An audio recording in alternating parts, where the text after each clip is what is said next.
ऐसा ख्याल नहीं करूंगा। और दूसरा, हमारा आदमी हमारे बलबूते चाहता तो वो हमारी आवाज वहां धड़ल्ले से बोल सकता था, कोई रोकने वाला नहीं था।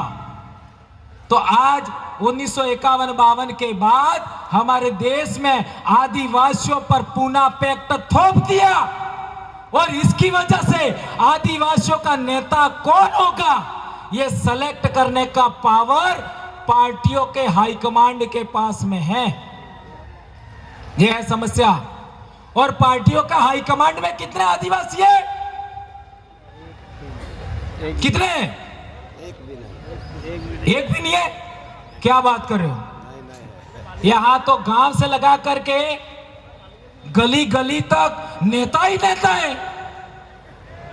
तो वो क्या नौकर चाकर है क्या? क्यों नहीं है हाईकमांड में?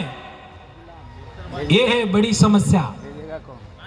हमारे समाज पर जो वो लोग जो भारत के आदिवासी नहीं है, इंडिजिनस पीपल नहीं है, वो है हाई कमांड में। अब उनके पास तुम टिकट मांगने जाओगे तो तुम्हारा क्या होगा? जो बोलने वाला उसको कभी टिकट नहीं मिलेगी, लिख लो। जो लड़ने वाला उसको कभी टिकट नहीं मिलेगी, लड़ लो। और मेरे को तो चुनाव लड़ना ही नहीं है, मेरा क्या जा रहा है? मेरे को तो तुमको लड़वाना है, और तुम नहीं बोलोगे तुमको पीटूंगा। हमारे 3 लोग बोले, यदि वो मैं चाहता हूं या फिर हमारा समाज चाहता है या हमारे इलाके के कार्यकर्ता चाहते वैसा नहीं बोलेंगे, इनको यही पीट डालेंगे हम। तो वो बोले, आपके वाले वो कब बोलेंगे? कब बोलेंगे?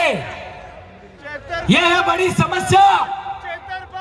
जिंदाबाद, जिंदाबाद। धन्यवाद।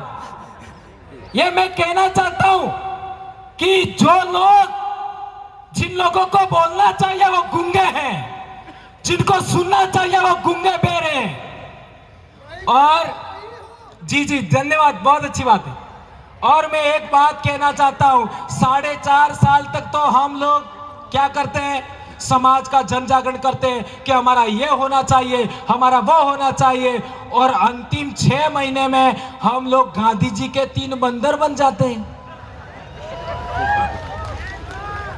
नहीं सुनूंगा, नहीं बोलूंगा और नहीं देखूंगा। बनते कि नहीं बनते? खुला मैदान छोड़ देते हैं।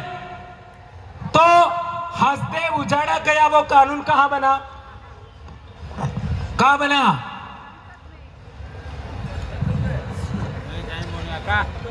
संसद में बना, और संसद में तुम्हारी आवाज उठ ही नहीं रही है। ये केवड़िया में आपका नोटिफाइड एरिया बना, वो कानून कहां बना?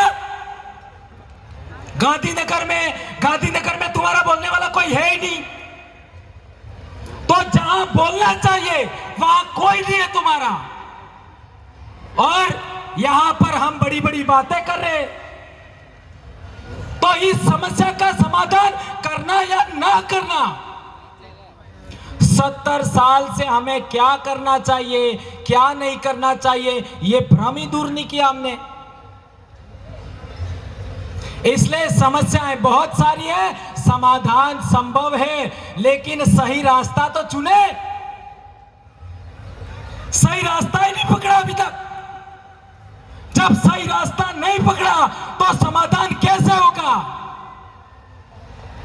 कई लोग पहले मेरे को कहते थे कि भंवर जी को भी चुनाव लड़ना है, इसलिए वो ऐसा बोलते हैं। मेरे को हर बार बोलना पड़ता है, मैं कभी नहीं लड़ूंगा।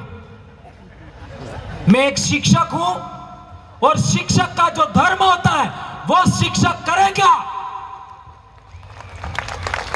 भारत देश के अंदर 47 विश्वविद्यालय थे भारत में, पूरी दुनिया के लोग पढ़ने के लिए आते थे।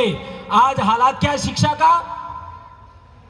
भारत देश में अंदर इकोनॉमी 37% थी ईस्वी सन के आसपास, आज 6-7 पर दौड़ रही है। हमारा हुक्मरान हमको मारने के लिए बैठा है, और हम तलवे चाट रहे हैं हुक्मरान के।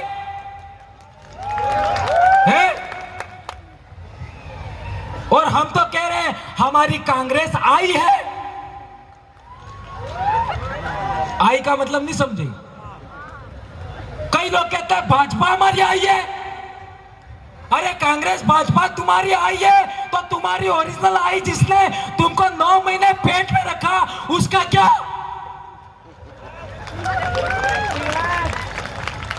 और मैं भंवरलाल परमार, मेरी मां ने मेरे को पैदा किया तो मेरी मां को भी किसी मां ने पैदा किया, मेरी मां की मां को भी किसी ने पैदा किया। लाखों पीढ़ियों की माओं को इस भारत भूमि ने पेट भरने के लिए अन्न दिया, पानी दिया, हवा दिया, जलवायु अच्छा दिया, मकान दिया। उन लाखों माओं के लिए क्या तुम्हारी वो मां बन गई राजनीतिक पार्टियां?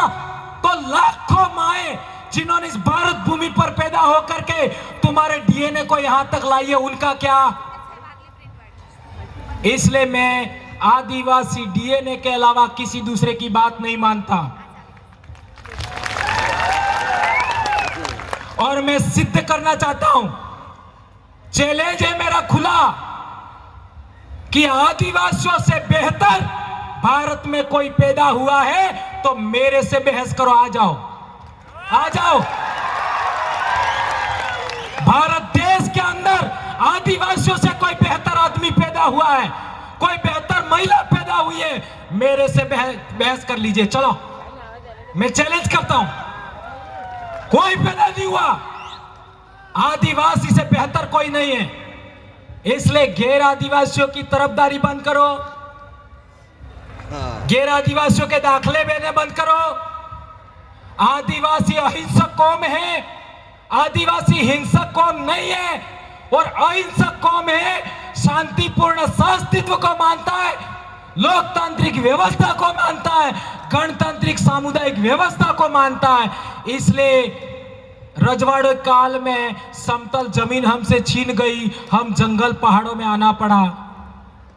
सोचो, रजवाड़ों के काल में समतल जमीन छीन लिया, शक्ति के बलबूते पर, सत्ता के बलबूते पर, और हम पहाड़ों में आ गए, जंगल में आ गए। और 75 साल के लोकतंत्र में अब पहाड़ छीन रहे हैं, जंगल छीन रहे हैं। कहां जाए? अब कहां जाए? मंगल ग्रह पर जाए क्या? और कई हमारे भगत लोग तो सोचते हैं इस जिंदगी में तो कुछ नहीं हुआ साला, मरने के बाद जो जिंदगी है स्वर्ग वाली वो ठीक हो जाए।